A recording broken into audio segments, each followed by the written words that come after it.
મારું ગામ જે છે ને મોવિયા, મારે ગોંડલ તાલુકાનું આગળ પડતું ગામ છે, અને મારા ગામની અંદર 2 છોકરાઓ એમણે ઓસ્ટ્રેલિયામાં જે જલબેરા ફૂલ થાય એની ખેતી મોવિયામાં ચાલુ કરી.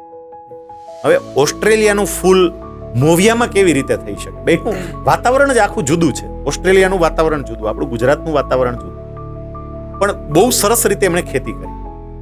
ગોંડલની અંદર એક કાર્યક્રમ હતો અને તત્કાલીન મુખ્યમંત્રીના હાથે એ બંને છોકરાઓનું સન્માન પણ થયું. મેં છોકરાઓને પૂછ્યું કે ઓસ્ટ્રેલિયાનું ફૂલ આપણા ગામમાં કેવી રીતે ખીલી શકે એમ. એમણે જવાબ સરસ આપ્યો કે સાહેબ, તમારી વાત બિલકુલ સાચી છે કે બંને વાતાવરણ સાવ અલગ છે, પણ આપણે ઓસ્ટ્રેલિયા જેવું વાતાવરણ તો અહીંયા ઊભું કરી શકીએ કે નહીં?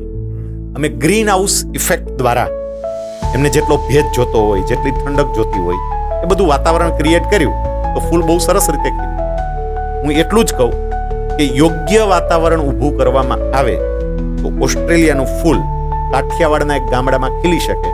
તો યોગ્ય વાતાવરણ ઊભું કરવામાં આવે તો કોઈ એક બીજા ગામના બીજા પરિવારની દીકરી મારા ગામમાં, મારા પરિવારમાં પણ મસ્ત રીતે ખીલી શકે. એના માટે યોગ્ય વાતાવરણ ઊભું કરવું